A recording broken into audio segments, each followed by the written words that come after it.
अल्हम्दुलिल्लाहि वहदह वस्सलातु वस्सलामु अला मन ला नबिय्य बअदह अम्मा बअदु फ़अऊज़ु बिल्लाहि मिनश शैतानिर रजीम बिस्मिल्लाहिर रहमानिर रहीम व अंतुम आकिफून फ़िल मसाजिद सदक़ल्लाहुल अज़ीम क़ालन नबिय्यु सल्लल्लाहु अलैहि वसल्लम व मन इअतकफ़ यौमन इब्तिग़ाअ वजहिल्लाह औ कमा क़ाल सल्लल्लाहु अलैहि वसल्लम अल्लाहुम्म सल्लि अला मुहम्मदिन व अला आलि मुहम्मद कमा सल्लैता अला इब्राहीम व अला आलि इब्राहीम इन्नका हमीदुम मजीद अल्लाहुम्म बारिक अला मुहम्मदिन व अला आलि मुहम्मद कमा बारकता अला इब्राहीम व अला आलि इब्राहीम इन्नका हमीदुम मजीद। बिहम्दिल्लाहि ताला, अल्लाह ताला का जितना भी शुक्र अदा करें कि कम है। मेरे अल्लाह ने हमें नेकी की तौफ़ीक दी और ऐसे मौका पर नेकी की तौफ़ीक अता फ़रमाई जिस मौका और वक्त के बारे में अल्लाह ताला ने ख़ुद ऐलान फरमाया कि ये रातें क़दर वाली रातें हैं, इन रातों के अंदर तुम इबादत करो। और आप सल्लल्लाहु अलैहि वसल्लम फरमाते हैं जो इन रातों के अंदर इबादत करता है और इबादत करने के बाद वो अपने आप को यूँ महसूस करे अल्लाह ताला ने उसकी इस तरह मग़फ़िरत कर दी जैसे उसकी माँ ने उसे आज जना है। देखो, अल्लाह ताला ने हमें नेकी की तौफ़ीक अता फ़रमाई, ये वाक़अतन बहुत बड़ी नेमत है। मैं ये कहता हूँ कि अल्लाह की तरफ से नेकी की तौफ़ीक मिले और उसी तौफ़ीक पर हर रोज़ 2 रकात नफ़ल शुक्राने के भी अदा किए जाएं तो ये भी कम है, क्योंकि वो नवाफ़िल भी शुक्राने के अदा करने की तौफ़ीक अल्लाह ताला ही देते हैं। तो नेकी की तौफ़ीक का मिल जाना ये अल्लाह ताला की हमारे साथ मोहब्बत की अलामत है।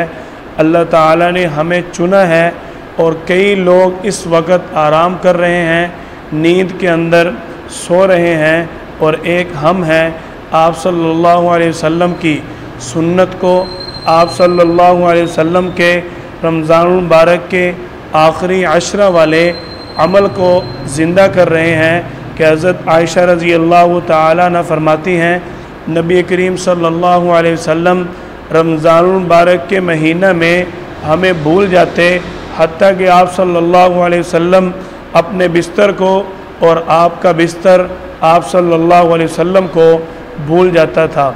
हज़रत आयशा रज़ी अल्लाह ताला अन्हा फरमाती हैं कि नबी करीम सल्लल्लाहु अलैहि वसल्लम की ज़िंदगी में जब भी रमज़ान मुबारक का आखिरी अशरा आया, आप सल्लल्लाहु अलैहि वसल्लम ने एतकाफ़ किया और रमज़ान मुबारक की साबिक़ा घड़ियों से भी ज़्यादा आखिरी अशरे के अंदर आप सल्लल्लाहु अलैहि वसल्लम इबादत का एहतमाम फरमाते थे। आप हज़रात ने एतकाफ़ पर बैठने का एहतमाम किया। अल्लाह ताला आपके इस अमल को कबूल फ़रमाए और आपके इस अमल के असरात अल्लाह ताला आपको पूरी ज़िंदगी अता फ़रमाए। आपके इस नेक अमल की बरकतें अल्लाह ताला आपको, आपके घर वालों को, आपके ख़ानदान को, आपके रिश्तेदार अहबाब सब को वो बरकतें अता फ़रमाए, क्योंकि आपका अमल वाक़अतन बहुत बड़ा अमल है और ये बड़े अल्लाह की तरफ से आपका बड़ा चुनाव किया गया, इसलिए आप इस बड़े अमल के लिए जमा हुए। आप ख़ुद अपने लिए भी दुआ करें, अपने रिश्तेदारों के लिए भी दुआ करें और हमारे लिए भी दुआ करें। सबसे पहली बात हमारे आज के सबक के अंदर कि एतकाफ़ की तारीफ़ क्या है। एतकाफ़ का लफ्ज़ी माना है ठहरना और रुक जाना। एतकाफ़ करने वाले का कुछ मुद्दत के लिए एक ख़ास जगह में, यानी मर्द हज़रात मस्जिद में और औरतें घर के एक ख़ास हिस्सा के अंदर जिसको उन्होंने मुंतखब किया हो वहाँ पर ठहर जाना और रुके रहना, उस जगह को एतकाफ़ कहा जाता है।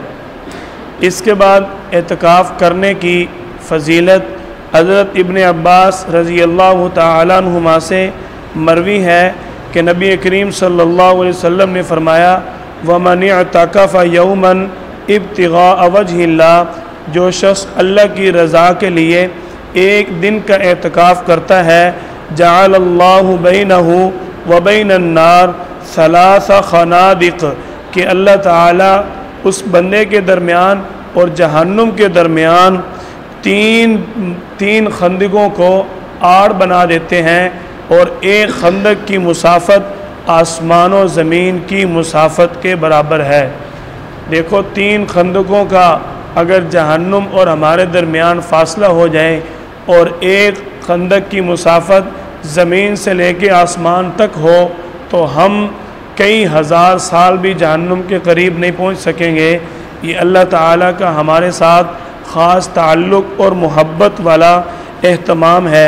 इसके बाद इस एतकाफ़ के अय्याम और वक्त क्या है। रमज़ान के अंदर सुन्नत एतकाफ़ का वक्त रमज़ान मुबारक के 20 रोज़ा से लेकर मगरिब की नमाज से पहले पहले, यानी गुरूब आफ्ताब से पहले पहले मस्जिद के अंदर शामिल हो जाना, मस्जिद के अंदर ठहर जाना, मस्जिद के अंदर दाखिल हो जाना, और शव्वाल यानी ईद उल फितर का चाँद नज़र आने से पहले पहले अगर आप उसी के अंदर रहे, आपका एतकाफ़ पूरा होगा। अगर आप चाँद नज़र आने से पहले किसी उज़र की बिना पर निकले तो उसके लिए आपके अलग मसाइल हैं, उसकी भी इंशाअल्लाह हम नशिस्त करेंगे। शव्वाल का चाँद नज़र आने तक रमज़ान मुबारक की 20 रोज़े की मगरिब की नमाज से पहले से लेकर शव्वाल का चाँद नज़र आने तक आप हज़रात का ये एतकाफ़ वो सुन्नत एतकाफ़ है जिसके बारे में आप सल्लल्लाहु अलैहि वसल्लम का फरमान मुबारक मिलता है कि जितना अरसा आप सल्लल्लाहु अलैहि वसल्लम रमज़ान मुबारक के बाद ज़िंदा रहे, आपने हमेशा एतकाफ़ किया। 2 हिजरी के अंदर अल्लाह ताला ने रमज़ान मुबारक के रोज़े फ़र्ज़ किए, गोया कि आप सल्लल्लाहु अलैहि वसल्लम ने तकरीबन 9 साल एतकाफ़ का एहतमाम फरमाया। मोतकिफ़ को चाहिए कि वो 20 रमज़ान को मगरिब की नमाज से पहले मस्जिद में दाखिल हो जाए और मस्जिद के तमाम तकाज़ों का ख्याल रखे, मसनून एतकाफ़ की पाबंदी करते हुए शव्वाल की 1 तारीख़ तक मस्जिद के अंदर ही ठहरें। ये को आप हज़रात सिर्फ़ अपने लिए यहाँ नहीं बैठे, आप पूरे महल्ले के बख्शिश का ज़रिया हैं। क्यों? जो मसनून एतकाफ़ है ये सुन्नत अलल किफ़ाया है। सुन्नत अलल किफ़ाया का मतलब क्या है कि पूरे महल्ले में से किसी न किसी एक फ़र्द पर ज़रूरी है कि वो महल्ले की मस्जिद में एतकाफ़ करे। अगर कोई भी फ़र्द महल्ले की मस्जिद के अंदर महल्ले में से एतकाफ़ नहीं करता तो पूरा महल्ला जो है वो गुनाहगार होगा। गोया कि आप हज़रात ने अगर एतकाफ़ पर बैठने का एहतमाम किया, आप पूरे महल्ले की बख्शिश का ज़रिया बन रहे हैं, आपने पूरे महल्ले को गुनाहगार होने से बचाया। ये वाक़अतन आप हज़रात बड़ी दाद के मुस्तहिक हैं, आप हज़रात बड़े इस्तक़बाल के मुस्तहिक हैं। अल्लाह ताला आपके इस अमल को कबूल करे और आपकी इस नेकी के सदक़े अल्लाह ताला हमें भी मज़ीद नेक अमाल करने की तौफ़ीक दे। इसके बाद सुन्नत एतकाफ़, इसके बारे में यही है कि आखिरी अशरे के अंदर मस्जिद के अंदर ठहरे रहना, इसी को सुन्नत एतकाफ़ कहा जाता है। क्योंकि एतकाफ़ की कुल 3 किस्में हैं। नंबर 1 वाजिब एतकाफ़, नंबर 2 सुन्नत एतकाफ़, नंबर 3 नफली एतकाफ़। जो वाजिब एतकाफ़ है वो ये है कि अगर एक शख्स ने नज़र मानी, मन्नत मानी कि मैं इस साल रमज़ान मुबारक के आखिरी अशरे के अंदर एतकाफ़ ज़रूर करूँगा अगर मेरा फ़लाँ काम हो जाए। अब इस शख्स के लिए एतकाफ़ करना वाजिब है, इसके लिए सुन्नत का हुक्म नहीं बल्कि वाजिब होगा, लाजमी है इस पर एतकाफ़ करना। अगर ये एतकाफ़ पर नहीं बैठेगा तो ये ख़ुद गुनाहगार होगा। और ये जो वाजिब एतकाफ़ है इसके लिए रोज़ा रखना भी ज़रूरी है। इसके बाद दूसरा एतकाफ़ सुन्नत एतकाफ़, इसकी आपने वज़ाहत सुनी कि 20 रमज़ान मुबारक गुरूब आफ्ताब से पहले पहले 1 शव्वाल के तुलूए आफ्ताब 1 शव्वाल के अंदर चाँद नज़र आने से पहले पहले आप हज़रात मस्जिद के अंदर रहेंगे, ये आपका सुन्नत एतकाफ़ है। और जो सुन्नत एतकाफ़ है इसके लिए भी रोज़ा रखना ज़रूरी है। अगर कोई शरई उज़र हो तो उसके अंदर गुंजाइश है।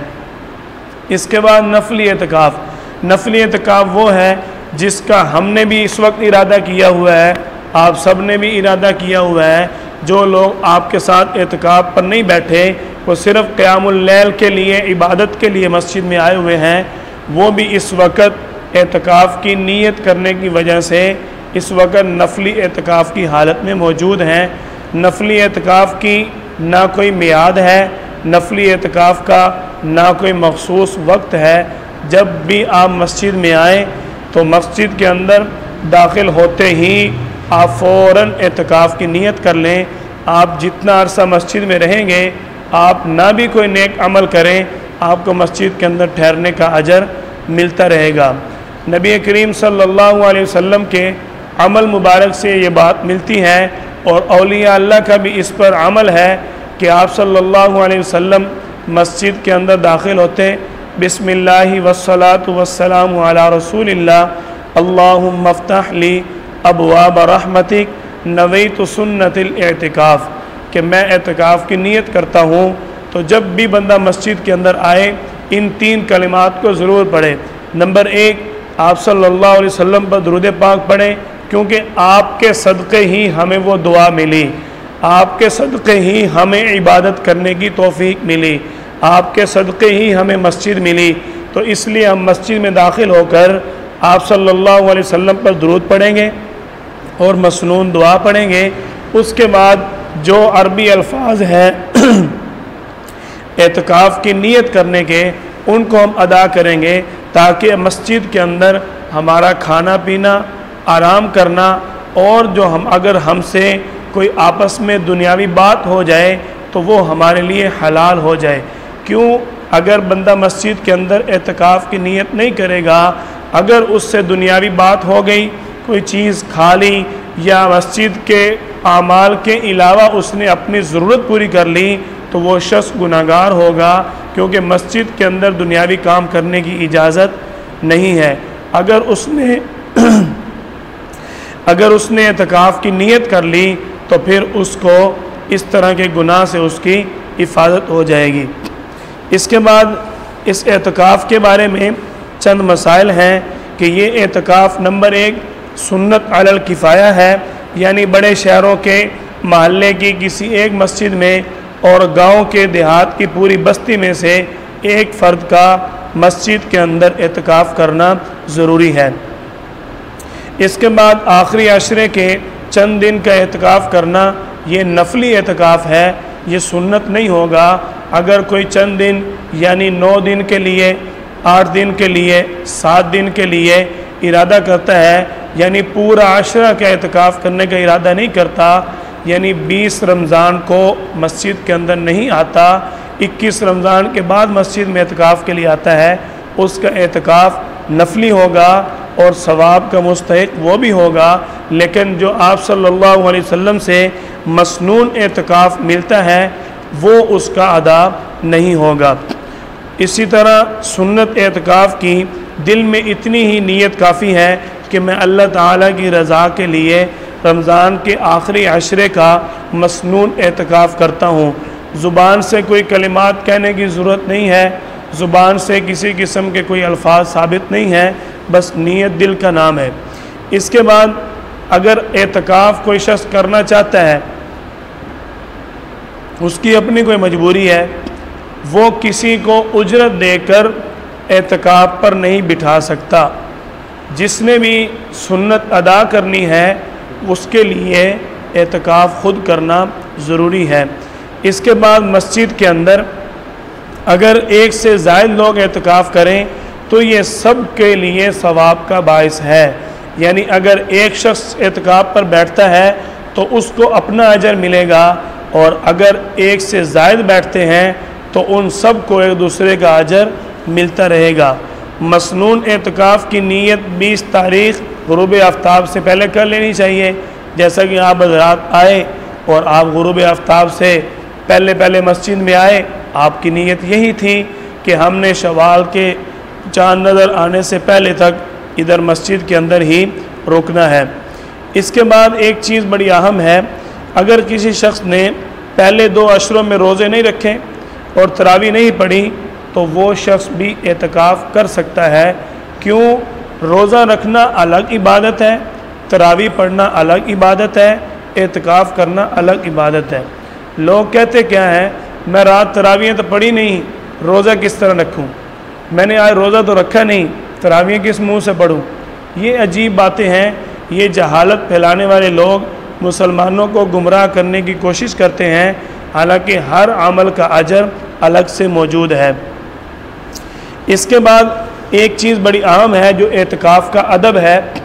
जिस शख्स के बदन से बदबू वगैरह आती हो या उसको ऐसा मर्ज़ हो जिसकी वजह से लोग तंग होते हों, ऐसे शख्स को चाहिए कि वो एतकाफ़ न करे। अलबत्ता अगर बदबू थोड़ी है या मामूली सा मर्ज़ है तो इसमें कोई इश्काल, एतराज़, परेशानी नहीं है। उसकी वजह यह है एज़ाए मुस्लिम हराम है और मस्जिद में एतकाफ़ करना क्या है? सुन्नत है। सुन्नत का अजर लेने के लिए हराम काम करना ये जायज़ नहीं है। हराम काम से बचना ज़रूरी है, सुन्नत पर अमल करना ज़रूरी नहीं है। क्यों? अगर आप सुन्नत पर अमल कर रहे हैं और आपकी वजह से दूसरे एतकाफ़ पर बैठने वाले लोगों को तकलीफ़ हो रही है तो आपको दुआएं नहीं मिलेंगी, फिर आपको बद्दुआएं मिलेगी। जो आप भी तंग होंगे, आप भी परेशान होंगे और जो आपके साथी हैं वो भी परेशान होंगे। लिहाजा आपको यहाँ तो खुला माहौल है, आपको किसी किस्म की परेशानी नहीं है। ये तो ऐसी जगह का हुक्म है जहाँ पर ज़्यादा लोग बैठते हों। आप सल्लल्लाहु अलैहि वसल्लम के दौर के अंदर जो ऐसी मसाजिद थीं और उनके पास कपड़े भी ऐसे हुआ करते थे कि जिसकी वजह से जुमा की नमाज से पहले का गुस्ल जो है वो सुन्नत करार दिया गया कि लोग जब काम करके आते थे मस्जिद में तो उनके कपड़ों से बदबू आ रही होती थी। हज़रत उमर और हज़रत उस्मान रज़ी अल्लाह तआला अन्हुमा के दौर मुबारक से इस जुमा के गुस्ल की बहुत सख्त अंदाज में ताकीद की गई ताकि नमाजियों को तकलीफ़ ना हो। मसनून एतकाफ़ होने की चंद शराइत हैं, उनमें नंबर 1 मुसलमान होना, नंबर 2 आकिल होना, अक्लमंद होना, नंबर 3 एतकाफ़ की नीयत करना, नंबर 4 मर्द का मस्जिद में एतकाफ़ करना, नंबर 5 मर्द और औरत का गुस्ल जनाबत वाजिब होने से पहले पहले पाक होकर, गुस्ल जनाबत अगर हुआ तो उससे पाक होकर मस्जिद के अंदर एतकाफ़ के लिए आना। औरत का हैज़ और निफास की हालत में एतकाफ़ नहीं होता। क्यों? जब पाक होगी तो उस वक्त एतकाफ़ कर सकेगी। रोज़े के साथ होना ये भी एतकाफ़ का हिस्सा है कि रोज़ा रखने का एहतमाम करना चाहिए। अगर एतकाफ़ के दौरान कोई शख्स रोज़ा नहीं रख सकता या किसी वजह से उसका रोज़ा टूट जाता है तो मसनून एतकाफ़ भी टूट जाएगा। मसनून एतकाफ़, क्योंकि आप सल्लल्लाहु अलैहि वसल्लम ने जब एतकाफ़ फरमाया तो रोज़ा रखा। आप सल्लल्लाहु अलैहि वसल्लम का जो तर्ज़ अमल है हम उसको आधा सुन्नत नहीं बनाएंगे, जो सुन्नत पूरी सुन्नत है उसी को तस्लीम किया जाएगा और अगर कोई शरई उज़र है तो उसका हुक्म अलग है। इसके बाद अपने लिए एक दुआ उसको हर वक्त पढ़ते रहना चाहिए। वैसे तो आप माशाल्लाह एतकाफ़ पर बैठते ही इसी नीयत से हैं कि अपने आप को ज़्यादा से ज़्यादा आमाल पर लेकर आएँ, तो आप सल्लल्लाहु अलैहि वसल्लम की एक दुआ मिलती है जो आपको अल्लाह ने नेकी की तौफीक दी। ये वाक़तन बड़ी नेमत है, तो इसी नेमत का अल्लाह के लिए शुक्र अदा करने के लिए आप इस दुआ को पढ़ें, अल्हम्दुलिल्लाहिल्लज़ी बिनिअमतिही ततिम्मुस्सालिहात, के तमाम तारीफ़ें उस अल्लाह के लिए हैं जिसकी नेमत की वजह से तमाम अच्छे काम सरअंजाम पाते हैं। क्यों? अपने आप को खुश रखने के लिए अल्लाह की नेमत का शुक्र अदा करना ज़रूरी है। और मस्जिद के माहौल के अंदर कमी कोताही हो या कोई हमारी ज़ाती ख्वाहिश नहीं पूरी हो सकती, हमारे आराम का मसला है या हमारी ऐसी चीज़ जो हमारी ख्वाहिश के ख़िलाफ़ थी मस्जिद में है, उसके बावजूद आप सल्लल्लाहु अलैहि वसल्लम की सुन्नत है कि अल्हम्दुलिल्लाह अला कुल्ली हाल, इस दुआ को पढ़ते रहना चाहिए और अल्लाह के घर के अंदर जम कर दिल लगा कर रहना चाहिए। आप हज़रात ने इसके अंदर भरपूर एहतमाम करना है। हमारी तरफ से आपको कोई भी शिकवा हो, कोई कमी कोताही हो या कोई बात हो, आप बिला झिझक हमें कर सकते हैं। कोई भी मसला हो आप बेफ़िक्र हो के हमें पूछ सकते हैं। किसी किस्म की आपको मस्जिद के माहौल में कोई भी थोड़ी सी भी आपको परेशानी महसूस हो, आप बिला झिझक हमें पूछें, क्योंकि आपकी खिदमत हमारे ऊपर लाजमी है। आप हमारे मेहमान हैं और हम आपके मेज़बान हैं।